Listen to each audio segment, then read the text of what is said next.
नमस्कार। आज की क्लास में हम एक बहुत ही जरूरी सवाल का जवाब ढूंढने वाले हैं। देखिए, अक्सर ये सवाल मन में आता है कि स्टॉक मार्केट में पैसा तो लगा दिया, पर यह बनता कैसे है? मतलब असल में होता क्या है? चलिए, आज इसी गुत्थी को सुलझाते हैं। तो देखिए, सबसे पहले एक बात बिल्कुल साफ कर लेते हैं। शेयर बाजार में पैसा कमाने के सही मायनों में सिर्फ दो ही तरीके हैं।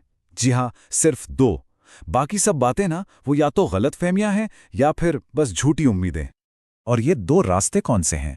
पहला है प्राइस एप्रिसिएशन, यानी शेयर की कीमत में बढ़ोतरी, और दूसरा है डिविडेंड्स, जिसे हम लाभांश भी कहते हैं। आइए अब इन दोनों को एक एक करके आराम से समझते हैं। तो पहला और सबसे कॉमन तरीका है प्राइस अप्रिसिएशन। इसका मतलब बहुत सीधा है। आपने जिस कीमत पर शेयर खरीदा, कुछ टाइम बाद उसकी कीमत बढ़ गई। ये बढ़ोतरी क्यों होती है? आमतौर पर तब जब कंपनी अच्छा काम करती है, उसका मुनाफा बढ़ता है और लोगों को, मतलब मार्केट को, उस कंपनी के फ्यूचर पर भरोसा होता है। ये तरीका खासकर उन नई कंपनियों में ज्यादा देखने को मिलता है जो तेजी से बढ़ रही होती हैं और अपना सारा प्रॉफिट वापस बिजनेस में ही लगा देती हैं।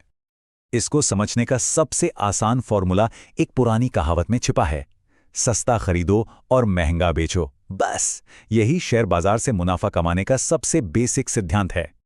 चलिए एक छोटा सा उदाहरण लेते हैं। मान लीजिए आपने किसी कंपनी का एक शेयर 100 रुपए में खरीदा। कुछ टाइम बाद कंपनी ने अच्छा काम किया और शेयर की कीमत बढ़कर 150 रुपए हो गई।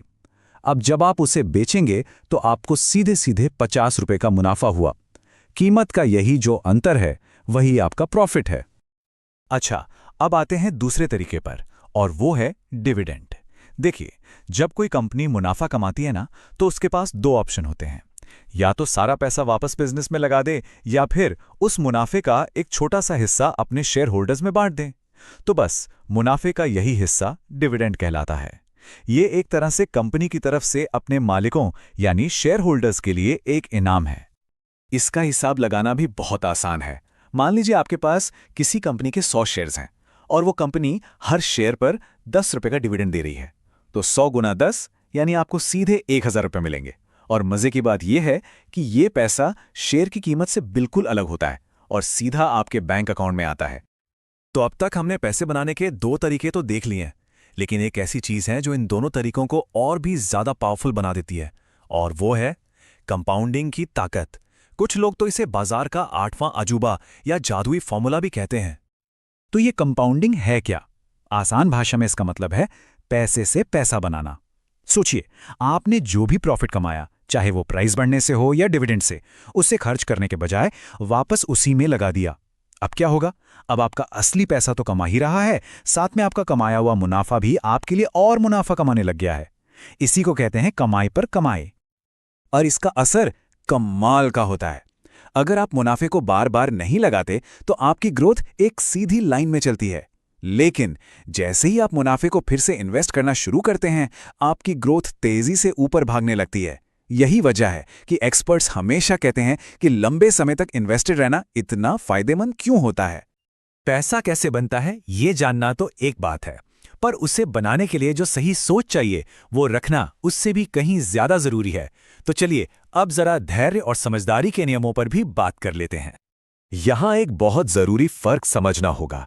शॉर्ट टर्म में यानी कम समय में पैसा बनाना हाँ मुमकिन है, लेकिन इसमें रिस्क बहुत ज्यादा होता है। वहीं लॉन्ग टर्म में यानी लंबे समय में पैसा कमाना काफी हद तक सेफ है, लेकिन इसकी एक शर्त है। शर्त ये कि आपने एक अच्छी और मजबूत कंपनी में पैसा लगाया हो। और एक सच्चाई है जिसे हर इन्वेस्टर को अपनाना ही पड़ता है कि नुकसान भी इस खेल का हिस्सा है। कोई भी, मतलब कोई भी शेयर बाजार में हर दिन पैसा नहीं कमा सकता। जो कामयाब इन्वेस्टर्स होते हैं ना, वो नुकसान से बचते नहीं हैं, बल्कि वो उसे कंट्रोल करना सीखते हैं। वो ये पक्का करते हैं कि उनका मुनाफा हमेशा उनके नुकसान से बड़ा रहे। तो आखिर में हमें क्या याद रखना है? शेयर बाजार में कामयाबी कोई जादू टोना नहीं है।